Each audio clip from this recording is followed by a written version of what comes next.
السلام علیکم۔ میں ہوں غوث سیوانی۔ اللہ اگر توفیق نہ دے انسان کے بس کا کام نہیں، فیضان محبت عام سہی عرفان محبت عام نہیں۔ بھائیو بہنوں، محبوب العالم سلطان العارفین حضرت مخدوم شیخ حمزہ رینا علیہ الرحمہ کشمیر کے معروف صوفیہ میں شمار ہوتے ہیں۔ آپ کے اثرات وادی کے کونے کونے تک پھیلے ہوئے ہیں اور آپ کے فیوز کے چشموں سے سیراب ہونے والے بھی بے حد و حساب ہیں۔ تذکرہ نگار آپ کو مادرزاد ولی قرار دیتے ہیں اور آپ کی کشف و کرامات کا بہت زیادہ ذکر کرتے ہیں۔ حضرت محبوب العالم علیہ الرحمہ کی پیدائش 29 شعبان المعظم 900 ہجری جمعہ کو ہوئی۔ آپ کی پیدائش آپ کی آبائی رہائش گاہ تیجر شریف زینہ گیر کشمیر میں ہوئی۔ والد محترم کا نام نامی شیخ بابا عثمان رینا تھا، جبکہ والدہ ماجدہ کا اسم گرامی بی بی مریم تھا۔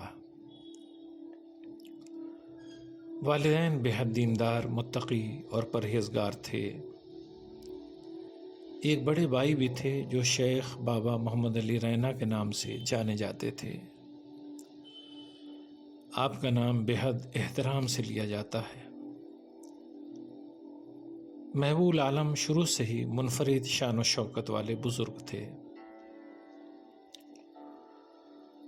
حضرت محبوب العالم علیہ الرحمہ ایک اعلیٰ پنڈت گھرانے کے چشم و چراغ تھے۔ یہ خاندان اپنا شاندار تاریخی پس منظر رکھتا تھا۔ اس نے ایک مدت تک وادی کشمیر پر حکمرانی کی تھی اور حکمرانی کے خاتمے کے بعد بھی خاندان کے افراد اعلیٰ سرکاری عہدوں پر فائز ہوتے رہے تھے۔ محبوب العالم کے خالو قاجی چک کشمیر کے وزیر اعظم ہوئے۔ شاہی دربار کے منتری، وزیر اور امراء میں بھی آپ کے کئی رشتہ دار شامل تھے۔ اس خاندان کے مورث اعلیٰ راون چند رینا تھے، جنہوں نے حضرت شرف الدین بلال شاہ رحمۃ اللہ علیہ کے دست حق پرست پر اسلام قبول کیا تھا۔ راون چند رینا کی بہن کوٹا رانی، جس کا نام تبدیلی مذہب کے بعد شاہ بانو رکھا گیا تھا، بے حد عقل مند اور ذہین خاتون تھی۔ اس نے بالواسطہ اور بلا واسطہ ایک مدت تک کشمیر پر حکومت کی۔ اس کے باپ، شوہر اور بیٹے بھی کشمیر کے حکمراں ہوئے اور یہ سب کی مشیر رہی۔ یہ کشمیر کی اولین خواتین حکمراں تھی۔ حضرت محبوب العالم کا خاندان آپ کے والد شیخ بابا عثمان رینا تک پہنچتے پہنچتے روحانیت کے راستے پر چل پڑا تھا۔ آپ کے رشتہ دار حکومت کے عہدوں کی پیشکش کرتے تھے، مگر آپ نے کبھی قبول نہیں کیا۔ اپنی آبائی جاگیر پر صبر و قناعت کے ساتھ رہے اور یہیں حضرت محبوب العالم کی پیدائش ہوئی۔ تیجر شریف سری نگر سے لگ بھگ 60 کلومیٹر دور ہے، جو آپ کا آبائی وطن ہے۔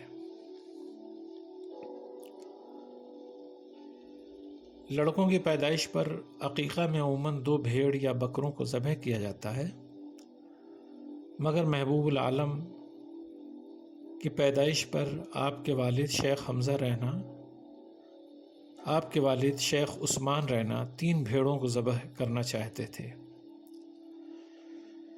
اسی دوران ایک فقیر نے آ کر کہا کہ کم از کم 30 بھیڑیں ذبح کی جائیں، لہٰذا 30 بھیڑیں ذبح کی گئیں اور لوگوں کی دعوت ہوئی۔ اس بات کا تذکرہ آپ کے بڑے بھائی بابا محمد علی رینا علیہ الرحمہ نے اپنے مخطوط تذکرۃ العارفین میں کیا ہے۔ محبوب العالم حضرت حمزہ رینا کا بچپن اپنے گاؤں تیجر شریف میں گزرا۔ کم عمری کا دور عموماً کھیل کود اور لہو و لعب کا دور ہوتا ہے، مگر آپ کو طبعی طور پر ان باتوں سے نفرت تھی۔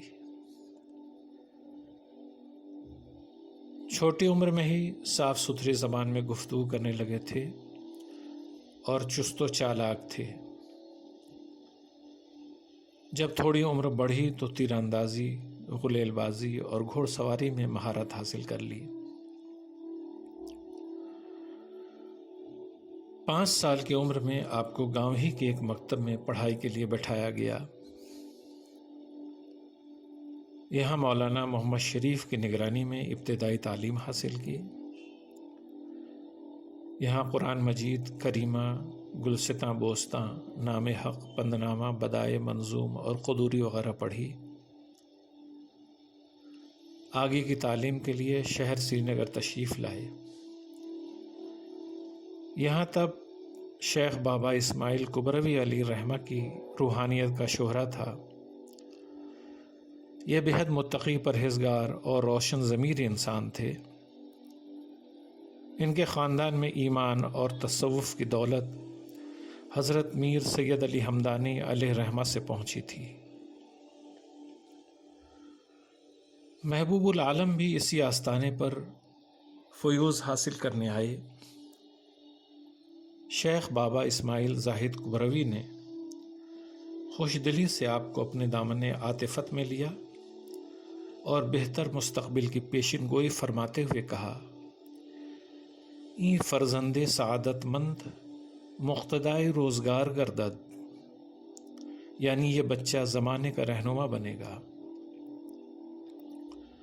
ایک روشن ضمیر کی نگاہوں نے آپ کے اندر کے جوہر کو پہچان لیا تھا، لہذا جو کچھ آن جناب کی زبان سے نکلا وہ 100% درست ثابت ہوا۔ شیخ بابا زاہد کبروی علیہ الرحمہ سے آپ نے کچھ دینی کتابیں پڑھیں۔ اسی کے ساتھ ان کے صاحبزادے حضرت بابا فتح اللہ خوش خاں علیہ الرحمہ سے روحانی تربیت حاصل کرنے لگے۔ آپ نے بابا فتح اللہ کے سلسلہ بیعت میں داخل ہو کر مجاہدہ اور ریاضت کی بھی ابتدا کر دی۔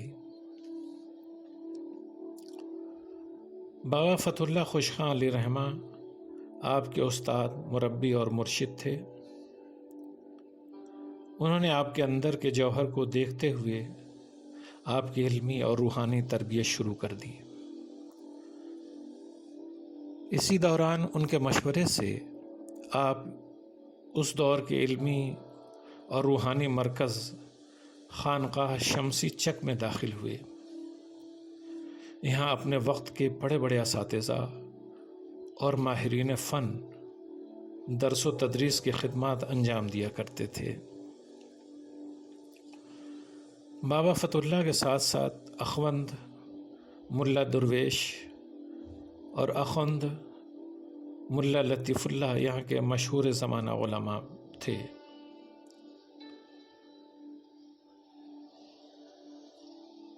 یہاں محبوب العالم نے پوری تندہی اور لگن کے ساتھ خود کو علم کے لیے وقف کر دیا۔ اسی کے ساتھ اوراد و اذکار، عبادت و ریاضت، تفکر و تدبر اور مجاہدہ و مشاہدہ کی مشق بھی جاری رکھی۔ اسی طرح آپ علم و عرفان کے نقطۂ عروج پر پہنچ گئے۔ اس خانقاہ میں تقریباً 20 سال تک آپ کا قیام رہا۔ خانقاہ شمسی چک میں آپ نے حدیث، تفسیر، فقہ، منطق، فلسفہ، نحو و صرف اور اخلاق و آداب کے علاوہ بھی بہت کچھ سیکھا۔ یہاں صالحین کے ساتھ صحبت رہی اور شب بیداری کی عادت پڑ گئی۔ رات بھر اللہ کی عبادت کرتے، دن کو روزہ رکھنا اور مختلف اوراد و اذکار پر کاربند رہنا آپ کے معمولات میں شامل تھا۔ محبوب العالم شیخ حمزہ رینا علیہ رحمہ کو ابتدا سے ہی روحانی فیض و برکات حاصل ہوتے رہے تھے۔ دوران تعلیم بھی آپ نے اہل دل حضرات سے بہت کچھ حاصل کیا، مگر اب وقت روحانیت کی تکمیل کا تھا۔ چنانچہ حضرت سید جمال الدین بخاری علیہ رحمہ کشمیر تشریف لائے، جو اپنے زمانے کے مشہور صوفی تھے۔ وہ بنیادی طور پہ اگرچہ ملتان کے رہنے والے تھے، مگر دلی میں قیام تھا۔ تذکرہ نگاروں کے مطابق سید جمال الدین بخاری غیبی اشارے پا کر کشمیر تشریف لائے تھے۔ آپ کی آمد کا مقصد شیخ حمزہ رینا کی روحانی رہنمائی کرنا تھا۔ شیخ جمال الدین سرنگی میں ملک احمد یتو کی خانقاہ میں ٹھہرے اور یہیں محبوب العالم نے آپ سے ملاقات کی۔ سید صاحب نے محبوب العالم کی روحانی خوبیوں کو پہچان لیا۔ آپ نے روٹی اور گوشت انہیں عنایت فرمایا، جسے کھاتے ہی دل و دماغ میں اعتقاد کا نور روشن ہو گیا۔ دل کی دنیا میں انقلاب رونما ہو گیا۔ عالم قدس کے اسرار و رموز کا انکشاف ہونے لگا۔ پھر انہوں نے اپنی مبارک ٹوپی محبوب العالم کے سر پر رکھ کر چند دن کے لیے خلوت اختیار کرنے اور اوراد و وظائف پڑھنے کا حکم دیا۔ پھر مرید کر کے خلافت سے نوازا اور 6 مہینے تک روحانی تربیت فرما کر تکمیل کے درجے تک پہنچایا۔ مرشد نے رسول اکرم صلی اللہ علیہ وسلم کے کچھ تبرکات عطا فرمائے۔ یہ تبرکات حضرت ابو بکر صدیق رضی اللہ عنہ سے ہوتے ہوئے آپ تک پہنچے تھے۔ جب سید جمال الدین بخاری رحمۃ اللہ علیہ کشمیر سے واپس جا رہے تھے تو حضرت محبوب العالم نے آپ کے ساتھ سفر پہ جانے کا ارادہ کیا، تو مرشد برحق نے یہ کہتے ہوئے جانے سے روک دیا کہ مسافری کافری ہے، اس سفر کی ضرورت اس کو ہے جو حقیقت کے سفر سے عاجز ہو۔ حقیقت کا مسافر دل ہے، جو کہ زمین و آسمان، عالم ملکوت اور عجائبات الہی میں پرواز کرتا ہے۔ پیر و مرشد کے روانہ ہونے کے بعد آپ دل جمعی کے ساتھ عبادت و ریاضت اور خدمت خلق و تبلیغ اسلام میں مصروف ہو گئے۔ حضرت محبوب العالم علیہ رحمہ کی مقدس زندگی عبادت کے لیے وقف تھی۔ حیات کا ایک ایک لمحہ یاد الہی اور ذکر و اذکار میں گزرتا تھا۔ چونکہ آپ نے شادی نہیں کی تھی، لہٰذا گھریلو الجھنوں سے بھی دور تھے۔ ایسی حالت میں آپ کی پوری توجہ عبادت و ریاضت کی طرف ہی رہتی تھی۔ اکثر اولیاء کی قبروں کی زیارت کے لیے جایا کرتے تھے۔ ویران مکانات اور بوسیدہ عمارتوں میں تنہا بیٹھ کر عبادت کرنا پسند کرتے تھے۔ رات کو عبادت سے قبل ٹھنڈے پانی سے وضو کرنا آپ کے معمولات میں شامل تھا۔ یہ ہر موسم کا معمول تھا۔ بعض اوقات ایک ہی رات میں کئی بار غسل کرتے تھے، اور وہ بھی ندی کے یا جھیل یا چشمے پر کیا کرتے تھے۔ قدرتی مناظر آپ کو بے حد پسند تھے۔ یہی سبب ہے کہ آپ کا قیام عموماً ندی، جھیل اور جھرنوں کے قریب ہوتا تھا۔ یہیں غسل کر کے پوری رات عبادت میں مصروف رہتے تھے۔ فرمایا کرتے تھے کہ ایسے مقام کے بغیر مجھے قرار نہیں آتا۔ جھرنوں کے گرنے اور پانی کے بہنے کی آواز آپ کو بھلی لگتی تھی۔ آپ کے بڑے بھائی حضرت محمد علی رینا علیہ الرحمہ فرمایا کرتے تھے،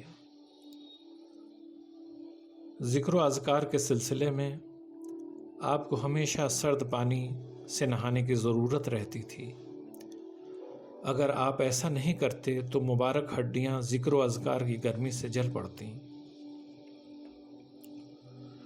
حضرت محبوب العالم سے مختلف اوراد و اشغال منقول ہیں، وہ خود ان پر عمل پیرا رہتے تھے اور اپنے مریدین و معتقدین کو اس کی تلقین فرمایا کرتے تھے۔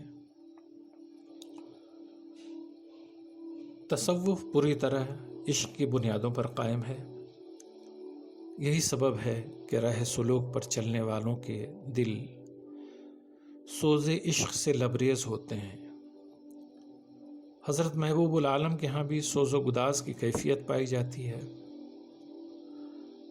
آپ اکثر فرمایا کرتے تھے، جز درد عشق در دل من ہیچ درد نیست، آرگ درد نیست بدانم کے مرد نیست، یعنی میرے دل میں درد عشق کے سوا کوئی درد نہیں ہے،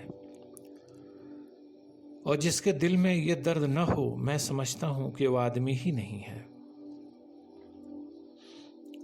آپ یہ بھی فرمایا کرتے تھے، مرا سوزست در سینہ اگر گویم زباں سوزد، وگر دم در کشم ترسم کے مغزو استخاں سوزد، یعنی میرے سینے میں ایسا سوز ہے کہ اگر اظہار کروں تو زبان جل جائے، اور آہ اندر کھینچوں تو ڈر لگتا ہے کہ مغز اور ہڈیاں جل جائیں۔ سوز عشق کا یہ عالم تھا کہ آپ کی محفل میں شریک ہونے والے آہ کے ساتھ نکلنے والی تپش محسوس کرتے تھے، بلکہ بعض کا بیان ہے کہ آپ کی محفل میں گوشت جلنے کی ہلکی ہلکی مہک آتی تھی، اور آنے والوں کو محسوس ہوتا تھا کہ گوشت بھونا جا رہا ہے۔ آپ کے دور کے ایک بزرگ میر سید احمد کرمانی جب آپ کی مجلس میں آئے تو حال و احوال کی پرسش کے بعد فرمایا، میں آپ میں عجیب حالت دیکھتا ہوں، عشق اور درد سوز میں جو کوئی اس مقام تک جائے اس کی ہڈیاں بہت جلد پریشان ہو کر رہیں گی اور اس کے بدن کا ایک ایک عضو پگھل کر رہ جائے گا۔ حضرت امیر سید احمد کرمانی رحمۃ اللہ علیہ مزید فرمایا کرتے تھے کہ میں نے سارے عالم کا سفر کیا اور بے شمار اولیاء کاملین کی خدمت اقدس میں حاضر رہا ہوں، لیکن جو درد و سوز میں نے حضرت میں پایا اس کا مشاہدہ کسی دوسری جگہ نہیں کیا۔ میں حیران ہوں کہ اس جلن اور سوزش سے آپ کس طرح زندہ ہیں۔ اسی جلن اور سوزش کی وجہ سے آپ جنگلوں، صحراؤں اور جھیلوں کی سیر کو جایا کرتے تھے۔ آپ کی سیر و تفریح کے لیے ایک کشتی ہمیشہ تیار رہا کرتی تھی۔ آپ اکثر کشتی پہ سوار ہو کر ڈل جھیل کی سیر کو جایا کرتے تھے۔ مقصد یہ بھی تھا کہ تازہ آب و ہوا میں آپ تازہ دم ہو جائیں۔ سچ ہے، منما راکھوں منجرے کہوں تو مکھ جر جائے، گونگے کا سپنا بھیو سمجھ سمجھ پچھتائے۔ آدمی سے زیادہ فرشتے اطاعت شعار ہوتے ہیں، مگر انسان کی افضلیت اسی لیے ہے کہ وہ درد عشق سے مالا مال دل رکھتا ہے۔ صوفیہ اس کی مثال ہے۔ درد دل کے واسطے پیدا کیا انسان کو، ورنہ طاعت کے لیے کچھ کم نہ تھے کرو بیاں۔ محبوب العالم شیخ حمزہ رینا علیہ الرحمہ کشمیر کے ان اہل تصوف میں ہیں جنہوں نے بندگان خدا کی ظاہری اور باطنی اصلاح کا کام بڑے پیمانے پر کیا۔ آپ کی کوشش سے لاکھوں بندگان خدا نے راہ ہدایت پر پائی اور ہزاروں افراد نے کفر و شرک سے توبہ کر کے توحید کو اپنایا۔ آپ کا قیام جس محلے میں تھا وہ مخدوم منڈو کے نام سے مشہور ہو گیا۔ کشمیری زبان میں منڈو کا مطلب نشست گاہ ہے۔ یہاں آپ کی خانقاہ تھی جہاں آپ عبادت و ریاضت میں مصروف رہا کرتے تھے۔ اسی مقام پر آج بھی خانقاہ کی نئی عمارت موجود ہے۔ جب محبوب العالم کے مرشد کامل سید جمال الدین بخاری رحمۃ اللہ علیہ آپ کو مسند خلافت و ارشاد پر بٹھا کر رخصت ہوئے تو انہوں نے خدمت خلق اور اشاعت اسلام کی تلقین بھی فرمائی۔ آپ بھی مرشد کے نصیحت پر عمل کرتے ہوئے اللہ کے بندوں کی خدمت میں مصروف ہو گئے۔ وادی کشمیر کے گاؤں اور قصبوں کا سفر کیا اور لوگوں کو روحانی زندگی جینے کی تلقین کی، ساتھ ہی عوام میں توحید کی دعوت بھی عام کی۔ اس دعوت کا زبردست اثر ہوا اور آپ کو اپنے مشن میں کامیابی حاصل ہوئی۔ کئی علاقوں نے آپ کی دعوت کو قبول کیا، کئی قصبوں اور محلوں میں مسجدیں اور خانقاہیں قائم ہوئیں۔ واعظ و نصیحت اور مجلس و محفل کا یہ سلسلہ سری نگر سے لے کر وادی کے دور دراز خطوں تک جاری رہا اور آپ کی تعلیمات کی روشنی آپ کی بات بھی پھیلتی رہی۔ کوہ ہامہ علاقے میں نادی ہل ایک مقام ہے جہاں 2 چشمے تھے۔ ان کا احترام کیا جاتا تھا اور انہیں بھوتوں پریتوں کا مسکن سمجھا جاتا تھا۔ یہاں کئی قسم کے شرکی افعال جاری تھے۔ آپ کی تبلیغ سے یہاں کی پوری آبادی نے راہ ہدایت پائی اور ایک مسجد کی تعمیر کی۔ یہ 972 ہجری کا واقعہ ہے۔ کرر کے علاقے میں چشمہ بچہ ناگ ایک متبرک مقام سمجھا جاتا تھا۔ یہاں بھی شرکیہ رسمیں جاری تھیں اور لوگ ادھر سے گزرنے میں خوف محسوس کرتے تھے۔ حضرت محبوب العالم کے دم قدم سے یہ سلسلے بند ہوئے اور ایک مسجد کی تعمیر ہوئی۔ یہاں ایک بڑا گاؤں بھی آباد ہوا۔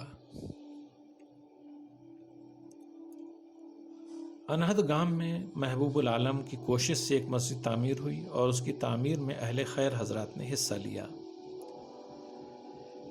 اسی طرح آرا گام کے علاقے میں آپ کی کوشش سے توحید و روحانیت کا پرچار ہوا۔ یہاں آپ نے بذات خود ایک مسجد اور چبوترے کی تعمیر شروع کرائی۔ یوں ہی گنڈا پورا کے پھامون آلوسا، کاؤسا، کرمیشور اور اوین کے علاقے میں مسجدیں تعمیر کرائیں۔ موضع اہام میں قیام کے دوران محبوب العالم نے ایک مسجد تعمیر کرائی اور ایک سنگلاخ زمین سے پانی کی نہر نکالی۔ اس نہر سے کسانوں کو کھیتی میں مدد ملی۔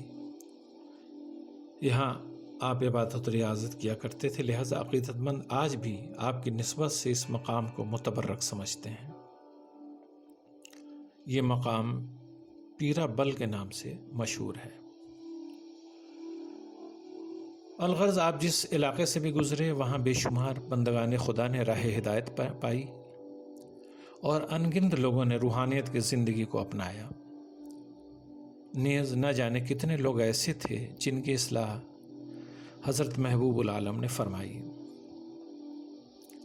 محبوب العالم مخدوم شیخ حمزہ رینا علیہ رحمہ جس طرح ظاہری علوم و فنون میں مہارت رکھتے تھے، اسی طرح آپ کو باطنی علوم پر بھی دستگاہ حاصل تھی۔ آپ نے علم سیر و سلوک پر ایک رسالہ تصنیف فرمایا جس کا نام سلوک الولایت تھا۔ اس میں سلوک کی منزلیں آپ نے بیان فرمائی ہیں اور آپ کی برادر بزرگ حضرت مخدوم محمد علی رینا نے اپنے قلم سے تحریر کیا ہے۔ یہ رسالہ آج دستیاب نہیں ہے مگر اس کا ذکر بابا محمد علی رینا کی تصنیف تذکرۃ العارفین میں ملتا ہے۔